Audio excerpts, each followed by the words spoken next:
हम जब इस दुनिया में आते हैं तो हमें एक नाम दिया जाता है और हमारा नाम ही हमारा वजूद बन जाता है। नफरत, ईर्ष्या, शक, लालच, ये सारी ऐसी भावनाएं हैं जो इंसान के अंदर के हैवान को जगाती हैं और इन भावनाओं के चलते इंसान हैवानियत की सारी हदें पार कर जाता है। नमस्कार, मैं senior inspector Rajesh Jadhav crime petrol Dastak के आज के इस भाग में आप सबका स्वागत करता हूं। आज मैं आपको उस केस के बारे में बताने जा रहा हूं जो अक्टूबर 2018 में मेरे सामने आया था, जब मैं पुणे के कोंढवा पुलिस स्टेशन में पोस्टेड था। वैसे तो एक इंसान की जान लेना अपने आप में एक संगीन अपराध है, लेकिन यहाँ पर एक इंसान की जान लेने के बाद जिस तरह से उसकी लाश के टुकड़े करके उसका वजूद मिटाने की कोशिश हुई, वो कोशिश बहुत ही डरावनी थी।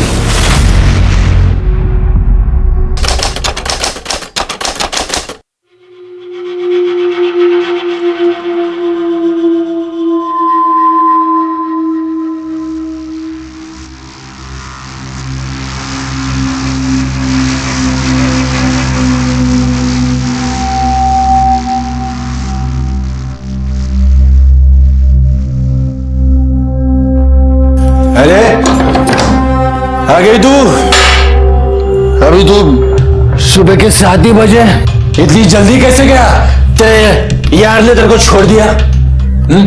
इतनी जल्दी कैसे मुंह काला करके आ गई तू? तेरे वजह से। उसको पता है ना तू कितना निकम्मा है। मुझे ही तेरा ध्यान रखना पड़ता है। तेरा खाना पीना, ये रात भर जो दारू तेरी चलती है ना, सब मुझे ही देखना पड़ता है ना।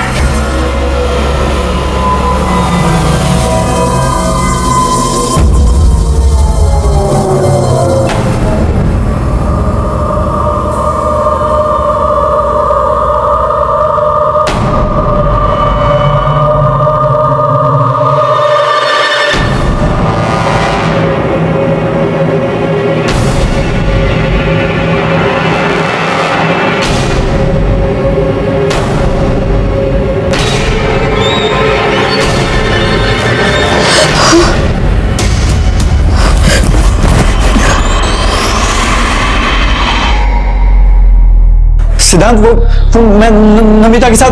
चुप। सिद्धांत, तुझे मैंने बोला, तुझे बोला था मेरे मयान से दूर रह। तुझे मेरी बात समझ में नहीं आई क्या? सिद्धांत छोड़ो उसे, उसकी कोई गलती नहीं इसमें। तू चुप रह, तू बीच में नहीं बोलेगा। आज मैं इसकी ऐसी हालत करूंगा, इसे जिंदगी भर याद रहेगा। हाल तो अब मैं तेरा करूंगी। तुझे तेरे किए की सजा जरूर मिलेगी। छोड़ूंगी नहीं मैं तुझे।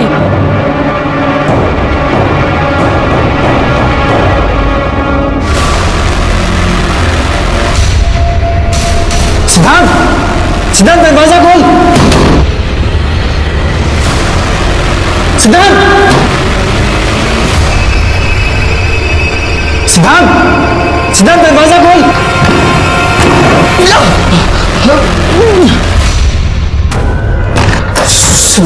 सिद्धांत, क्या किया तूने? पागल हो गया तू? सिद्धांत उठ। क्या किया तूने? हाथ निकाल। तू हाथ मत लगा मुझे। सिद्धांत, माफ कर दे यार, दोबारा नहीं होगा ऐसा। गलती होगी मुझसे। गलती नहीं, तूने जानबूझ के किया है मेरे साथ। शायद मुझ में ही कोई कमी है। मैं प्रॉमिस करता हूँ कि आज के बाद मैं नमिता को कभी नहीं मिलूंगा। I don't trust you, लेकिन फिर भी मैं ऐसा कुछ करूंगा कि तू चाह कर भी उसे नहीं मिल पाएगा।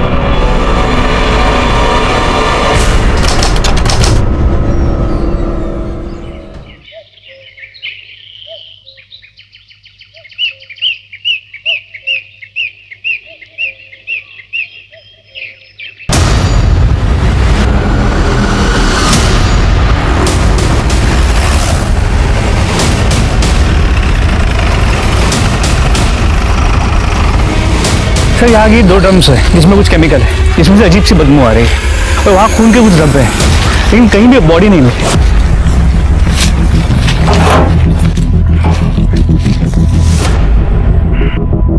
क्या है ये?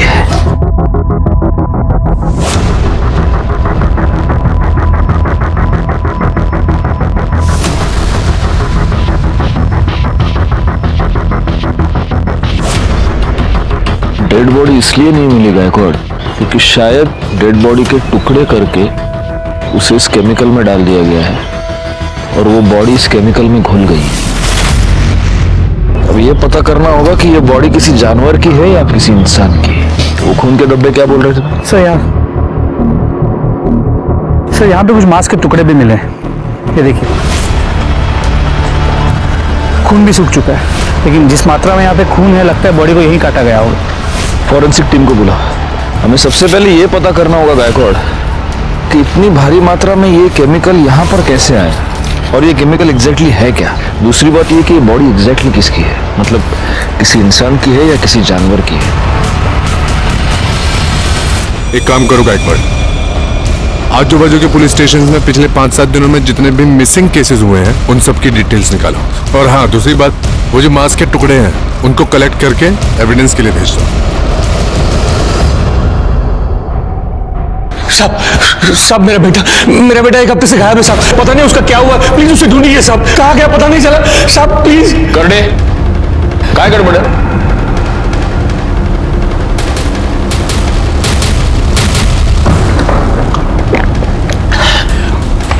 हळू शांत। साहब मेरा बेटा अमित यहाँ पुणे में चंदन नगर में रहता है। एक हफ्ते पहले मेरी उसके साथ फोन पे बात हुई थी। वो बहुत ही परेशान लग रहा था। बेटा तू रो क्यों रहा है? बोलो ना क्या हुआ? रेखा अच्छी लड़की नहीं है मामा, मुझे उसके साथ शादी नहीं करनी चाहिए थी। वो पेट से, वो मेरा बच्चा नहीं है।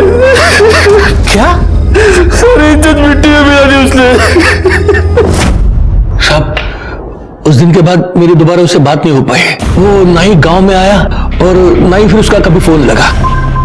तो आपका बेटा अमित शादीशुदा है और यहाँ हमारे चंदन नगर में अपनी बीवी के साथ रहता है। हाँ साहब। तो आपने उसकी बीवी से बात की? उसे तो पता होगा ना वो कहाँ है। साहब अगर वो घर में मिलती तो पूछता ना। साहब वो तो खुद ही गायब है।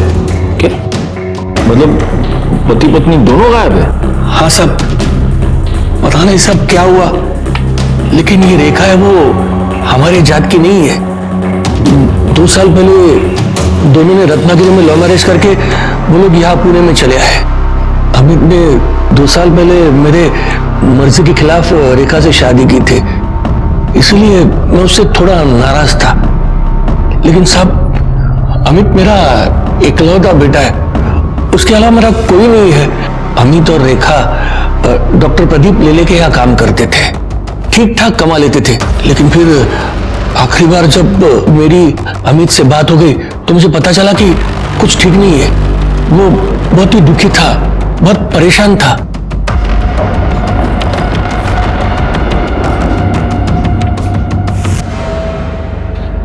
सर ये फोरेंसिक रिपोर्ट के बारे में कुछ बात करनी थी। आप 2 मिनट बैठिए, मैं आता हूँ।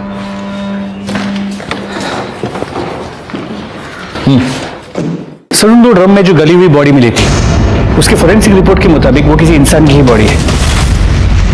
और हाँ सर, उन दोनों ड्रम में जो केमिकल मिला था वो कॉन्सेंट्रेटेड एसिड था, जिससे उस बॉडी को डिस्ट्रॉय किया गया ताकि मरने वाली का नामो निशान न रहे।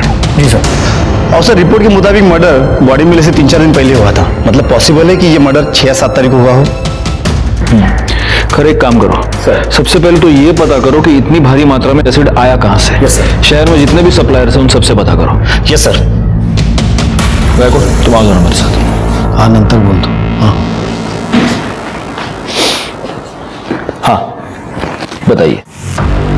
साहब बताना क्या है, मैं तो सिर्फ यही चाहता हूं कि आप मेरे बेटे को ढूंढ दीजिए। साहब मुझे पूरा यकीन है कि डॉक्टर लेले ने और रेखा ने मेरे बेटे को गायब कर दिया है और वो रेखा कहीं छुप गई है। आप इतने यकीन के साथ कैसे कह सकते हैं कि आपके बेटे को रेखा और डॉक्टर लेले ने गायब किया है? रेखा भी तो गायब है।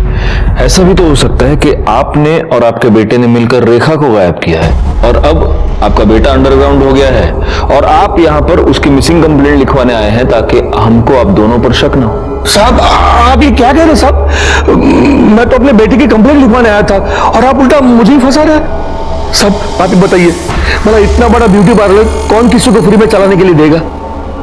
साहब अमित ने मुझे पूरी बात बता दी थी। बेटे की मजबूरी में मैं आपसे मिलने आया।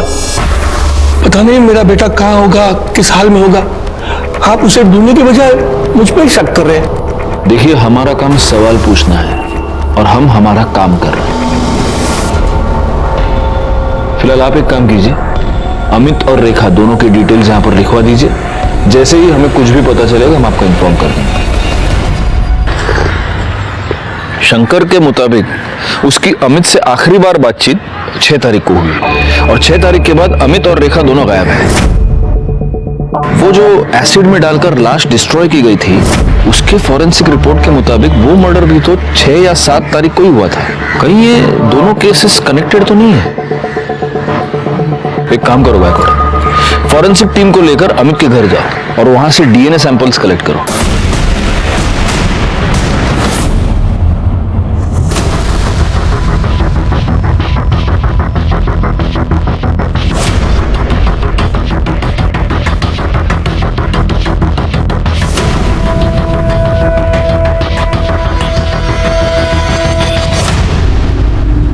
एक्सक्यूज मी, डॉक्टर ले ले। जी वो अंदर पेशेंट के साथ है। डरने की जरूरत नहीं, दवाई से ठीक हो जाएगा। कम इन, मैं लिख के दिया। डॉक्टर ले ले। यस हमें आपसे जरा बात करनी है। जी। शंकर बकवास कर रहा है सर। मुझे लगता है कि अमित और शंकर दोनों ने मिलकर रेखा को गायब किया है। ये बाप बेटे दोनों घटिया इंसान हैं। तो आपका यह कहना है कि शंकर ने आपके और रेखा के बारे में जो कुछ भी कहा वो सब झूठ है? सर रेखा मेरी बेटी जैसी है, वो बहुत ही मेहनती और ईमानदार लड़की है। कमाल है डॉक्टर साहब, लेकिन जो आपकी बेटी जैसी है वो इतने दिनों से गायब है और आपने कंप्लेंट तक नहीं लिखवाई। नहीं, मैं दरअसल आपके पास आने वाला था कंप्लेंट लिखवाने के लिए। मैं तो खुद हैरान हूं कि वो कैसे गायब होगी, कहां गायब हो गई। पार्लर में काम करने से पहले मेरे क्लिनिक में कंपाउंडर थी। कितना मारा उसने तुम्हें? आज क्यों मारा? सिर्फ पैसे मांग रहा था वो, मेरे पास थे ही नहीं तो कहां से देती। यहाँ जो पगार मिलती है उससे बड़ी मुश्किल से घर चलता है, ऊपर से उसके दारू के खर्चे। देखा, कब तक उस शराबी की मार सहती रहोगी? तुम उसकी पुलिस में कंप्लेन क्यों नहीं करती? नहीं कर सकती सर। सर उसने मेरे लिए अपना घर, अपने बाबा को छोड़ दिया। मैं उसको बहुत प्यार करती हूँ, वो सुधर जाएगा। एक बार मुझे काम मिल जाए ना कुछ और, तो पैसों की दिक्कत खत्म हो जाएगी और सब कुछ सही हो जाएगा। इसमें मैं तुम्हारी कुछ मदद कर सकता हूँ। मेरी वाइफ माधुरी का एक ब्यूटी पार्लर है। 6 महीने पहले उसकी डेथ हो गई, तब से बंद पड़ा हुआ है। अगर तुम मुझे संभाल सको तो देख लो। इसका मतलब उसने पार्लर ज्वाइन कर लिया, उसके बाद उसकी ये सारी प्रॉब्लम सॉल्व हो गई? नहीं सर, हालत और बिगड़ गई। सब ये इस वीक की बैलेंस शीट और ये कैश। वाह रेखा, जब से तुमने पार्लर संभाला है अच्छा खासा बिजनेस हो रहा है। ये सब तुम्हारी मेहनत का नतीजा है। Thank you so much. अरे सर, आप थैंक यू क्यों बोल रहे हैं? थैंक यू तो मुझे आपको बोलना चाहिए। अगर आप पार्लर में मुझे मैनेजर की नौकरी नहीं देते तो पता नहीं मेरा क्या होता। नहीं नहीं, यू डिजर्व इट। वाह वाह वाह वाह वाह, चलने दो चलने दो। क्या कर रहे हो? और तेरे यार को देख के बड़े दांत दिखा रही है तू, हैं? कितना पैसा देता है तू? कितना पैसा देता है? इतना पैसा देता है इसको ये सब करने के लिए? बोल बोल साली, बाहर निकालो से। बाहर जाऊं मैं? क्यों बाहर जाऊं? ताकि तुम दोनों इधर रंगरलिया मना सको। हाँ, नहीं आती तेरे को? शर्म नहीं आती? हमारा फैमिली मैटर है। तुम चलो अमित, घर चलो। तेरे को मैं तो देख लूंगा, तेरे को देख लूंगा मैं। साला इधर लेके सब पता नहीं जाहिल अमित के दिमाग में किसने बात डाल दी कि मेरे और रेखा के बीच में कुछ चल रहा है। सर मुझे लगता है उस पागल ने ही रेखा के साथ कुछ कर दिया है। आप अमित को ढूंढो सर। लेकिन एक बात माननी पड़ेगी डॉक्टर साहब, आप बड़े कमाल के एम्प्लॉयर हैं। अपने सारे एम्प्लॉयज का इतना ख्याल कौन रखता है ना? या फिर आप सिर्फ रेखा का ख्याल रखते थे? मतलब उसके केस में कुछ स्पेशल था? नहीं, क्योंकि आप कह रहे हैं कि आपकी बेटी जैसी थी, लेकिन वो लड़की पिछले 6 दिनों से गायब है और आप कंप्लेन लिखवाने की बस सोच रहे थे। रेखा 1 हफ्ते की छुट्टी लेकर गई थी, इसलिए कब वो गायब हो गई मुझे पता ही नहीं चला। पिछले 1 हफ्ते में उसने मुझे कांटेक्ट ही नहीं किया। साहब रेखा का आदमी अमित एक नंबर का कान का कच्चा है साहब। तब पता नहीं किसी ने उसको डॉक्टर साहब और रेखा के बारे में क्या बात कह दी, लेकिन साहब मैं बताऊं आपको, रेखा को साहब अपनी बेटी की तरह मानते थे और हमेशा उसकी मदद करते थे। और साहब उसकी क्या, वो सबकी मदद करते थे। यहाँ तक कि जब रेखा ने उनसे विनती की कि उसके पति अमित को काम पे रख ले तो उन्होंने उसको ड्राइवर भी रख लिया। अमित को आखिरी बार कब देखा? साहब 7-8 दिन पहले देखा था साहब। सर यहीं पे वो झगड़ा करने आया था। बाहर निकलो, चलो बाहर, चुप चुप, कुछ नहीं सुनने के तेरा मेरे को, समझा ना तू? साला बहुत शरीफ बनता है ये, बहुत शरीफ बनता है, लेकिन शरीफ नहीं है ये। आग लगा दी मेरे घर में, आग तूने। अब भी क्या, अब भी मेरे को मेरा पगार चाहिए, समझा ना तू? और तेरे इस गाड़ी के लिए दूसरा ड्राइवर ढूंढ ले तू। तेरी नौकरी पर तो लात मारता हूं मैं, नहीं चाहिए तेरी नौकरी। निकल, पैसा निकाल मेरा, निकल, दफा हो जाएगा सर। जाता हूं, लेकिन तेरे को छोड़ूंगा नहीं मैं, समझा ना तू? छोड़ेगा नहीं तेरे को मैं। तो साहब वो जैसे पगार लेके गया ना साहब, तब से वो वापस नहीं आया और रेखा भी तब से नहीं आई। कि अमित ने छोड़ के जाने के बाद तुम्हारे साहब ने कोई और ड्राइवर नहीं रखा? नहीं, अभी तक नहीं रखा। और साहब मुझे लगता है कि अब वो रखेंगे भी नहीं, क्योंकि साहब ने 2 ड्राइवर रखे, दोनों ही मक्कार निकले। 2 ड्राइवर? कि दूसरा कौन है? साहब अमित से पहले इकबाल नाम का ड्राइवर था साहब। साहब वो भी बहुत कमीना था, रेखा पर उसकी हमेशा गंदी नजर रहती थी। हाँ, ये रेखा, मैं तेरा ड्राइवर नहीं हूँ, डॉक्टर साहब का हूँ। मालकिन बन के पीछे बैठ रही है। आ गया, आ गया।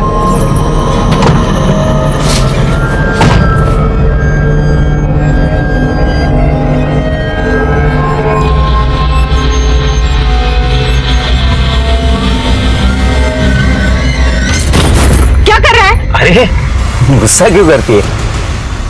इतने तेरे अच्छे कान के। बहुत हो गया तेरा। औकात क्या है तेरी? शर्म नहीं तुझे ऐसी हरकत करते हुए? देखा, इसे खींच के थप्पड़ मारो ताकि दोबारा किसी लड़की के साथ ऐसा करते हुए 10 बार सोचे। मारो, मैं कहता हूं मारो भाई, मारो उसे।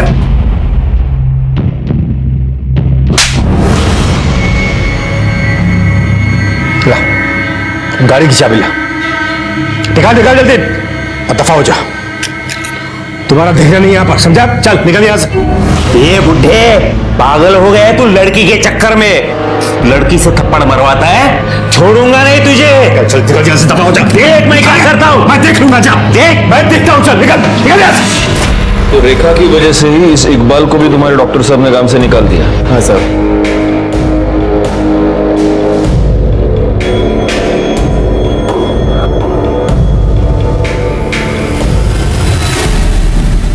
ठीक है। नहीं साहब, हमारे यहाँ तो बहुत छोटे स्केल में सप्लाई होता है, इतनी बड़ी क्वांटिटी में नहीं होता है। और वैसे भी हमारा ज्यादातर सप्लाई एजुकेशन इंस्टीट्यूट में होता है। और कोई अगर चाहता भी है कि इतना बड़ा केमिकल सप्लाई किसी को करे तो वो कंपनी रजिस्टर होना जरूरी होती है। क्या आप मुझे पुणे और आसपास की कंपनीज की लिस्ट दे सकते हैं जो इतनी क्वांटिटी में केमिकल्स खरीदती और बेचती है? क्यों नहीं साहब, आइए ना। इस रमेश ने जो हमें इन्फॉर्मेशन दी है वो हमारे बहुत काम आ सकती है गायकवाड़। बस एक बात मैं समझ नहीं पा रहा हूँ, यही इन्फॉर्मेशन हमें डॉक्टर लेले ने क्यों नहीं दी? सर समझ में तो ये भी नहीं आ रहा है कि ये डॉक्टर हमारी बातें ऐसे चुप चुप की क्यों सुन रहा था। इसकी वजह कोई भी हो सकती है। इन बातों के जवाब हमें इकबाल देगा। एक काम करो, उसको पुलिस स्टेशन बुलाओ। और एक और बात गायकवाड़, इस डॉक्टर लेले के ब्यूटी पार्लर में भी पूछताछ करो। पता तो चले कि इस डॉक्टर ने हमें जो कहानी सुनाई है वो सच है भी या नहीं। रेखा बहुत अच्छी लड़की है, मेहनती भी है, सब पर ध्यान देती है और सबका ख्याल भी रखती है। उसका पति अमित, उसे जानते हैं आप? हाँ साहब, लेकिन वो मुझे समझ में नहीं आया। शुरू में रेखा से वो बहुत प्यार करता था और बहुत ध्यान देता था और रोज आता भी था। वो काम में लेट तो होता है साहब, पर रेखा तो कुछ और ही थी। कुछ और मतलब? रेखा पर डॉक्टर साहब कुछ ज्यादा ही मेहरबान थे। और देखिए ना साहब, हम सभी लड़कियों के पास काफी सालों का एक्सपीरियंस है और रेखा तो फ्रेशर थी, फिर भी उसे सीधा मैनेजर बना दिया। तो आपको लगता है कि डॉक्टर और रेखा का अफेयर चल रहा था? देखकर तो कुछ ऐसा ही लगता है साहब। खाली दिमाग शैतान का घर होता है और अमित के साथ भी यही हो रहा था और वो रेखा की जान लेने पे तुला था। देख लूंगा। तेरी तो साली अपने यार की वजह से नखरा कर रही है ना तू। तुम दोनों को छोड़ूंगा नहीं मैं, मार डालूंगा तुम दोनों को। रेखा के घर से उसे कोई मिलने आता था? सर उसके घर से तो कोई नहीं आता था, पर उनके ससुर आते थे ठीक सैलरी मिलने के टाइम पे। उसका ससुर वो शंकर? जी सर, रेखा हर महीने 10 से 20 हजार रुपए अपने ससुर को देती थी। ये तेरी मेरे बेटे को फंसाने की कीमत है। लेकिन वो इतने सारे पैसे उसे देती क्यों थी? ये सब तो उसने कभी नहीं बताया। या पार्लर में रेखा सबसे ज्यादा बात किससे करती थी? सुनीता से। पर सुनीता आज पार्लर में नहीं है, शादी में गई है ना, इसलिए छुट्टी पर है। सर ये शंकर तो खिलाड़ी लग रहा है। अब तो ये बिल्कुल पॉसिबल है कि शंकर ने अपने बेटे अमित के साथ मिलकर रेखा को मारा हो और फिर वो अंडरग्राउंड हो गया। और इस अमित का फोन 5 तारीख से स्विच ऑफ आ रहा है। लेकिन रेखा को मारने का मोटिव जितना शंकर और अमित के पास है, उतना ही डॉक्टर लेले के पास भी तो है। क्योंकि अगर डॉक्टर लेले और रेखा का अफेयर था, तो उस अफेयर के पब्लिक हो जाने के डर से, बदनामी के डर से लेले ने रेखा को मारा होगा। बैकवर्ड, सबसे पहले तो हमें यह पता करना होगा कि वो लाश वाकई रेखा की है भी या नहीं, या किसी और की है। फॉरेंसिक से जल्द डीएनए रिपोर्ट मंगाओ। जी सर, लेकिन अभी ये समझ में नहीं आ रहा कि रेखा की ऐसी क्या मजबूरी होगी कि वो अपने ससुर को पैसे देती। इसका जवाब शायद एक आदमी हमें दे सकता है। सर अमित जब कुछ काम नहीं करता था तो उसके बाप शंकर से पैसे लेता था। शंकर इसी बात का फायदा उठा रहा था। उसने अमित के सामने एक डील रखी थी, या तो वो उसका पैसा वापस कर दे या रेखा को छोड़ दे। रेखा बेचारी अकेली अपनी शादी बचाने के लिए उसके पति का कर्जा चुका रही थी।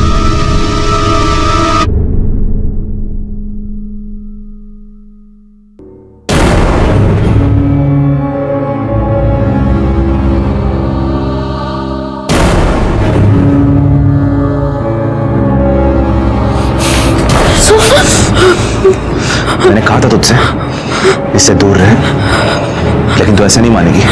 अब देख मैं तेरे साथ क्या करता हूँ।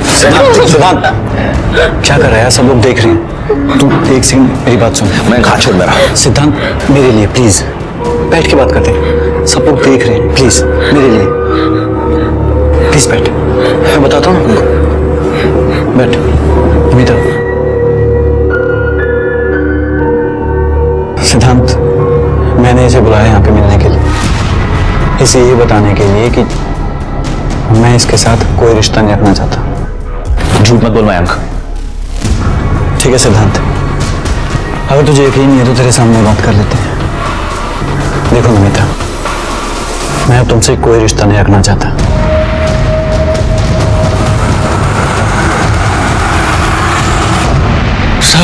सब क्या हुआ है? मुझे यहाँ क्यों बिठा के रखा है? क्योंकि तूने हमें यह बताया नहीं कि तूने अपने बेटे को पैसे उधार दिए थे और उसकी वसूली तो अपनी बहू से कर रहा था। शायद इसमें तुम दोनों इन्वॉल्व थे, तुम बाप बेटे। और जब तेरी बहू ये बात जान गई तो उसने पैसे देने से इनकार कर दिया, और उसी गुस्से में तूने और तेरे बेटे ने तेरी बहू का मर्डर कर दिया। अब बता, रेखा को कैसे मारा, और ये भी बता कि तेरा बेटा अमित अभी कहां छुपा बैठा है। साहब मैं क्यों मारूंगा रेखा को?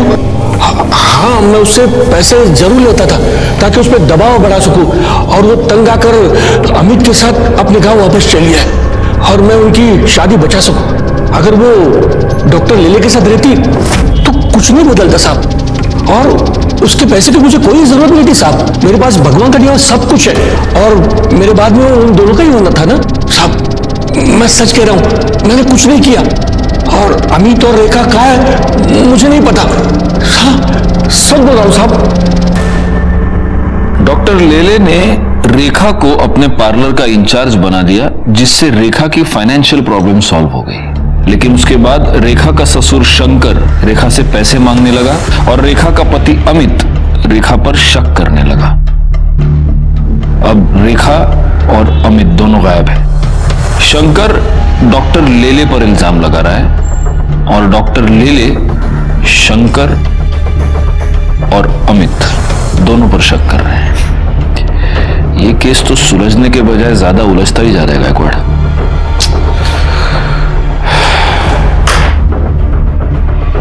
हमारे पास बहुत सारे डॉट्स हैं, लेकिन इन डॉट्स को जोड़ने वाली कोई कड़ी हमारे पास नहीं है। 2 लोग गायब हो चुके थे और हमारे हाथ एक लाश लगी थी। हम इस बात को लेकर भी श्योर नहीं थे कि वो लाश इन्हीं दोनों में से किसी एक की थी या नहीं। हम हर छोटी से छोटी पॉसिबिलिटी को चेक कर रहे थे और तभी हमारे हाथ डीएनए रिपोर्ट आई, जिसने हमारा काम थोड़ा सा आसान कर दिया, क्योंकि डीएनए रिपोर्ट से साबित हो गया कि जिस लाश के टुकड़े करके उसे एसिड में डिस्ट्रॉय किया गया था वो लाश रेखा की ही थी। अब सवाल यह था कि रेखा को इतनी दर्दनाक मौत किसने दी और क्यों दी? अमित कहां था? क्या अमित ने ही रेखा को मारा था और अब वो गायब था? ये सारे सवाल अभी भी बने हुए थे। तभी हमारे हाथ एक ऐसी लीड लगी जिसने इस केस को एक नई दिशा दे दी।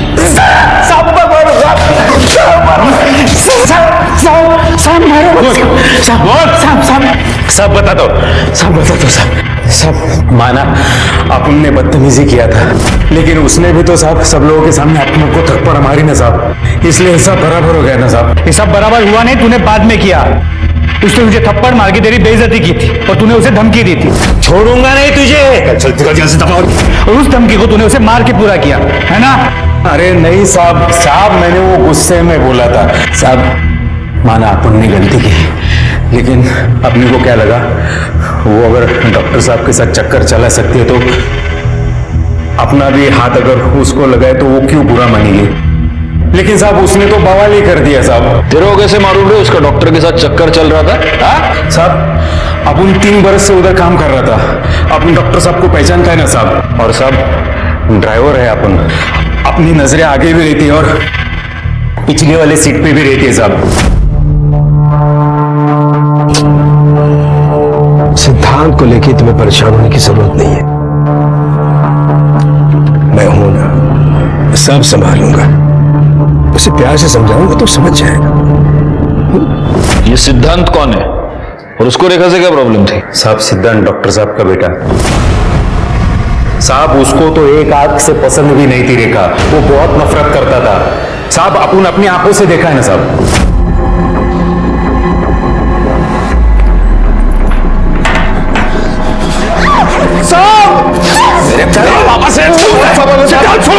छोड़ो, क्या कर रहे हो तुम? वैसे कहीं की तुम्हें हिम्मत कैसे उसे हाथ लगाने की? निकल जा मेरे घर से, निकल जा मेरे घर से। आज के बाद मेरे घर में कदम मत रखना। आउट।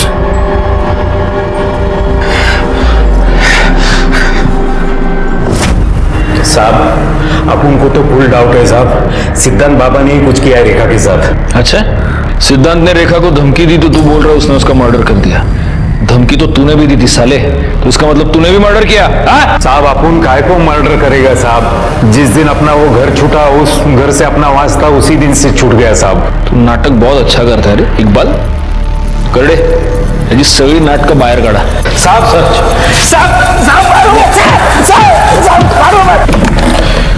गायकवाड़, अगर ये इकबाल सच कह रहा है तो इस केस में एक बहुत जरूरी क्लू हमारे हाथ लगा है। लेकिन सबसे पहले महेश और बाकी नौकरों से ये क्रॉस चेक करना होगा कि इकबाल के बयान में कितनी सच्चाई है। एक और काम करो, इस डॉक्टर सिद्धांत की पूरी कुंडली निकालो और उसे पुलिस स्टेशन बुलाओ। सर अलग अलग कंपनी के नाम से माल लेते हैं, फिर भी इस केमिकल की हमेशा शॉर्टेज रहती है। सर ये केमिकल का डिमांड ज्यादा रहता है और सप्लाई कम रहती है।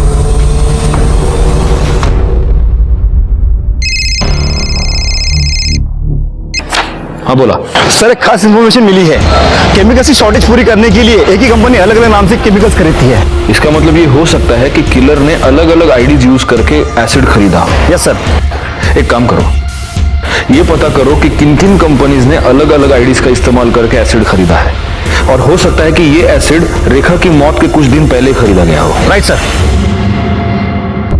तुमने रेखा के साथ मारपीट की थी क्योंकि वो और उसका पति मेरे बाबा को बेवकूफ बना रहे थे, हमारा सब कुछ हड़पना चाहते थे। तुमने उसे यह धमकी भी दी थी कि तुम उसको जान से मार डालोगे, और तुमने मार दिया।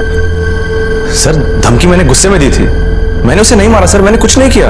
अगर लोगों की बातों में आकर तुम उसे धमकी दे सकते हो तो तुम उसे मार क्यों नहीं सकते? हाँ सर, मैंने लोगों से सुना था, लेकिन मैंने यकीन तब किया जब बाबा ने मुझे खुद कहा कि रेखा के पेट में जो बच्चा है वो उनका है। डैड, मैं कब से आपसे कुछ पूछ रहा हूं। रेखा के पेट में आपका बच्चा है? क्या बकवास कर रहा है तू? क्या आप उसके बच्चे के बाप हैं? सिद्धार्थ, तुम्हारी हिम्मत। आज मैं आपसे नहीं डरने वाला। जवाब दीजिए, रेखा के पेट में आपका बच्चा है या नहीं? हाँ है। मैं ही उस बच्चे का बाप हूँ, रेखा के बच्चे का बाप मैं हूँ। क्या कर लोगे? बोलो क्या कर लोगे तुम? सर उस दिन के बाद से मैं बाबा से कभी नहीं मिला, ना ही उनकी शक्ल देखी। 6 अक्टूबर को रेखा गायब हुई, उस दिन तुम कहाँ थे? सर 5 अक्टूबर से 9 अक्टूबर मैं चेन्नई में था, मेडिकल कॉन्फ्रेंस अटेंड कर रहा था। आप क्रॉस चेक कर सकते हैं। ठीक है, तुम जा सकते हो। Thank you. गायकवाड़, इसका स्टेटमेंट क्रॉस चेक करो, इसके मोबाइल लोकेशन, कॉल डिटेल सब कुछ निकालो और नजर रखो इस पर। सिद्धांत के बयान के मुताबिक डॉक्टर लेले ने खुद उसे अपने और रेखा के संबंधों के बारे में और होने वाले बच्चे के बारे में बताया। सिद्धांत का यह भी कहना है कि रेखा और अमित दोनों डॉक्टर लेले से पैसे निकलवाना चाहते थे। अब हो सकता है कि डॉक्टर लेले को यह बात पता चल गई हो और उसी ने अमित और रेखा दोनों का मर्डर कर दिया हो। रेखा की बॉडी के बारे में हमें पता चल चुका है, लेकिन अमित का अभी तक कोई पता नहीं। सर अगर उस डॉक्टर से अपनी तरह से उगलवाया तो? नहीं, जब तक हमारे पास कोई पुख्ता सबूत नहीं है हम डॉक्टर को उठा नहीं सकते, वो बेल पर छूट जाएगा। हमें सबसे पहले यह पता करना होगा कि डॉक्टर की इस पूरे मैटर में एग्जैक्टली क्या इन्वॉल्वमेंट है, तभी उस पर हाथ डाल सकते हैं। सर हमने शंकर सावंत को बहुत ढूंढा पर वो कहीं नहीं मिला। एक काम करो, उसका फोन सर्विलेंस पे डाल दो और जैसे ही ऑन होता है उठा लो उसको। सर गायकवाड़, उस अमित के फोन का क्या स्टेटस है? सर उसका फोन कंटिन्यूसली स्विच ऑफ आ रहा है, लेकिन रेखा की कॉल रिकॉर्ड से मोबाइल लोकेशंस आ गए हैं। जिस दिन वो गायब हुई थी वो मैटरनिटी क्लिनिक गई थी और उसी दिन उसने अपने एक अच्छी दोस्त और कलीग सुनीता उसे 5 से 6 बार कॉल किया था। सर ये आपसे मिलना चाहती हैं। जी कहिए। सर मैं सुनीता, रेखा की कलीग और दोस्त। आपने बुलाया था मुझे? ओह यस, बैठिए बैठिए। एक बात बताइए सुनीता जी, 6 तारीख को आपकी रेखा से फोन पर बात हुई थी? हाँ सर, हम उस दिन मिले भी थे। कितने बजे? सुबह 10 बजे। उसके पति को ऐसा लगता था कि रेखा के पेट में जो बच्चा है वो डॉक्टर प्रदीप का है, इसलिए वो अबॉर्ट करना चाहती थी बच्चा। तो रेखा का पति रेखा पर शक करता था, इसलिए रेखा ने अपने बच्चे को अबॉर्ट करवा दिया? सर शक की वजह से नहीं सर, दरअसल वो बहुत दुखी थी। उसने हॉस्पिटल से आते वक्त मुझे ये बताया था। अगर ये बच्चा आता तो वो नाजायज ही कहलाता। मुझे कुछ हो जाए आगे तो उसे कौन पालता? ठीक है, आप जा सकती हैं। अगर जरूरत पड़ी तो हम आपको वापस बुला लेंगे। ठीक है सर। Thank you. पाटिल भाई जरा गायकवाड़ला पाठव। Okay sir. सर गायकवाड़, रेखा के फीटस के साथ अमित और डॉक्टर लेले दोनों का डीएनए मैच करके देखो, क्योंकि पॉसिबिलिटी ये है कि ये बच्चा डॉक्टर लेले का ही है और इसीलिए अमित ने उसे अपनाने से मना कर दिया। और डॉक्टर लेले ने भी सोसाइटी प्रेशर की वजह से, अपने बेटे के प्रेशर की वजह से उसे अपनाने से मना कर दिया। अब रेखा को अबॉर्शन करवाने के अलावा कोई और चारा नहीं था, लेकिन डॉक्टर लेले ये नहीं जानता था कि रेखा ने अबॉर्शन करवाया है, इसलिए अपने आप को बचाने के लिए उसने रेखा को और अमित को दोनों को गायब कर दिया। शायद डॉक्टर लेले को ये लगा हो कि रेखा के गायब होने का इल्जाम अमित पे लग जाएगा और वो साफ बच जाएगा। एग्जैक्टली। इस डॉक्टर लेले को पुलिस स्टेशन बुला। सर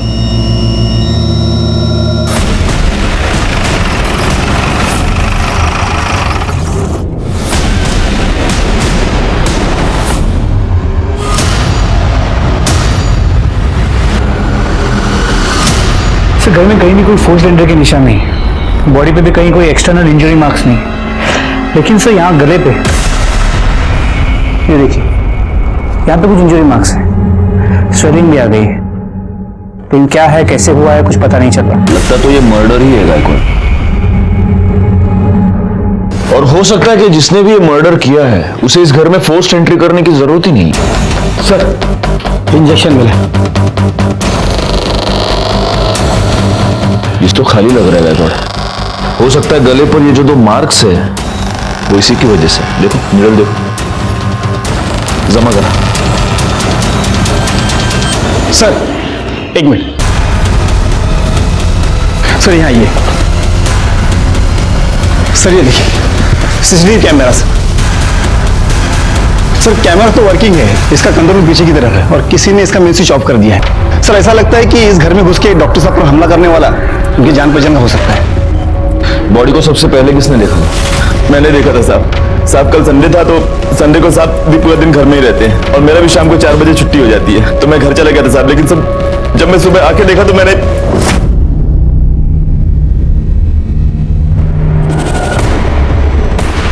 साहब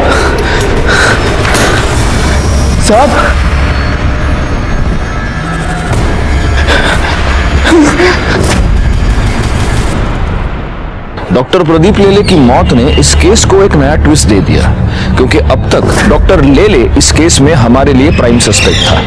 पोस्टमार्टम रिपोर्ट से यह पता चला कि डॉक्टर लेले की मौत एम्बोलिक स्ट्रोक की वजह से हुई है, जिसकी वजह से उनका ब्लड सर्कुलेशन गड़बड़ा गया, उन्हें हार्ट अटैक आया और उनकी मौत हो गई। मर्डर का यह तरीका एक डॉक्टर के लिए बहुत आसान था, और तभी हमारे सामने एक ऐसा नाम आया जिसे रेखा और डॉक्टर लेले दोनों से प्रॉब्लम थी। बोल, अपने बाप का मर्डर क्यों किया? बोल। सर मैं उन्हें क्यों मारूंगा सर? आपके पास क्या प्रूफ है कि मैंने उन्हें मारा है? प्रूफ? तेरे पिता की मौत एम्बोलिक स्ट्रोक की वजह से हुई है। आदमी को एम्बोलिक स्ट्रोक कब और कैसे आता है ये तो तू बहुत अच्छी तरह से जानता होगा, डॉक्टर है तू, है ना? तेरे और मयंक के रिलेशनशिप के बारे में तूने अपने पिता को बताया था? क्या तूने उनको यह बताया था कि तू लड़कियों में नहीं लड़कों में इंटरेस्टेड है? नहीं बताया था। इसका मतलब तूने ये बात उनसे छुपाई थी। तुझे इस बात का डर था कि वो ये रिलेशनशिप कभी एक्सेप्ट नहीं करेंगे, और इसी डर की वजह से तूने उनकी जान ले ली। जिस दिन पापा की डेथ हुई मैं हॉस्पिटल पर था, नाइट ड्यूटी पर। आप हॉस्पिटल का सीसीटीवी चेक कीजिए, मेरा फोन लोकेशन ट्रैक कीजिए। मैं मुंबई में था सर। ओहो, डिटेक्टिव है? मेडिकल के साथ साथ ये भी पढ़ाई कर लिया आपने, डॉक्टर। लेकिन आदमी मुंबई से पुणे आ गया, इसका मतलब उसका मोबाइल भी मुंबई से पुणे आ गया, ऐसा नहीं होता। तू पुणे आया, तूने अपने फादर का मर्डर किया, लेकिन तेरा मोबाइल तूने मुंबई में ही छोड़ा था। और जिस कॉन्फिडेंस से तू ये सब कह रहा है, तूने ये सेफ्टी तो जरूर ली होगी। सर मैं सच कह रहा हूं सर। मैं अपने बाबा को क्यों मारूंगा सर? मैंने ऐसा कुछ नहीं किया सर। सर हमें एक इंपॉर्टेंट लीड मिली है।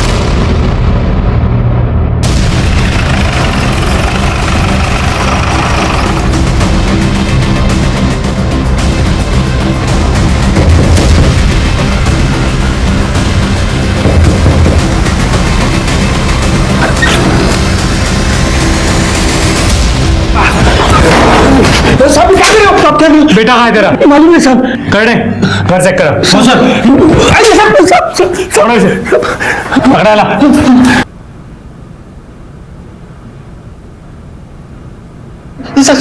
सब मैंने नहीं किया।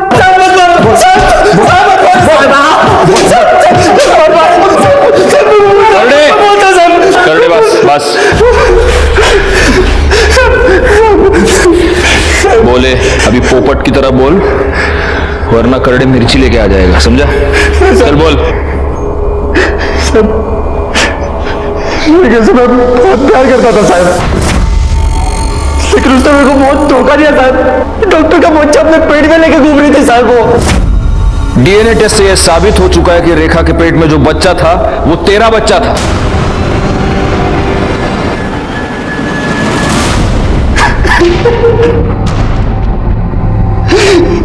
उस कमजोर डॉक्टर प्रदीप की वजह से मेरी जिंदगी बर्बाद हो गई साहब। उसने नहीं, तूने खुद अपनी जिंदगी बर्बाद की। तूने अपनी बीवी की जान ली, उसे जान से मार दिया तूने। नहीं साहब, मैं उससे बहुत प्यार करता था साहब। मैंने नहीं मारा उसको। उस कमजोर डॉक्टर प्रदीप की वजह से मेरी जिंदगी बर्बाद हो गई साहब। उसने नहीं, तूने खुद अपनी जिंदगी बर्बाद की। तूने अपनी बीवी की जान ली, उसे जान से मार दिया तूने। नहीं साहब, मैं उससे बहुत प्यार करता था साहब। मैंने नहीं मारा उसको। नहीं मारा साहब। और डॉक्टर प्रदीप को? डॉक्टर प्रदीप को तू नहीं मारा। तुझे ऐसे लगा कि तू उसके घर के सीसीटीवी कैमरा की स्विच ऑफ कर देगा तो हमें पता नहीं चलेगा, लेकिन तू ये भूल गया कि उसके बंगले के आसपास और भी बंगले थे जहां पे सीसीटीवी कैमरा थे, जिसमें तू साफ पकड़ा गया है। अब सीधी तरह से बोल, वरना मिर्ची खाएगा। सर, रेखा के मौत की खबर मैंने अखबार में पढ़ी तो मेरे को बहुत गुस्सा आया सर। उस डॉक्टर प्रदीप ने उसको जितना चाहा उतना यूज किया और फिर मार डाला साहब। तो उसका मरना भी तो तय था ना। सब मेरे को पता था कि संडे को वो अकेला रहता है, इसलिए मैं संडे को उसके घर गया, सीसीटीवी का स्विच ऑफ किया। क्या करना है? क्या क्यों आया तुमने को यहाँ से? मेरी बीवी के साथ अच्छा नहीं किया तूने, तो होश में नहीं है। मैं तुझे आया से क्या करना चाहता है? अभी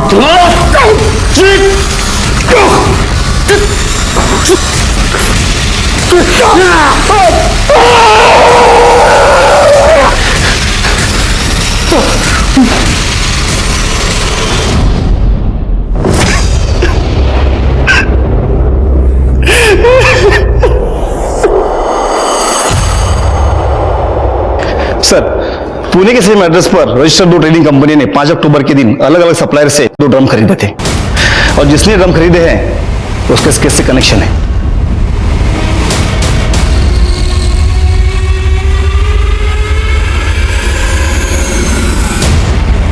सर, मैं और नमिता एक दूसरे से प्यार करते हैं, लेकिन मेरे पास जॉब नहीं थी और मुझे लग्जरी लाइफस्टाइल की आदत थी जिसे पूरी करने के लिए मैं सिद्धांत के साथ रिलेशनशिप में था। इस सब का रेखा से क्या लेना देना है? उसको क्यों मारा तूने?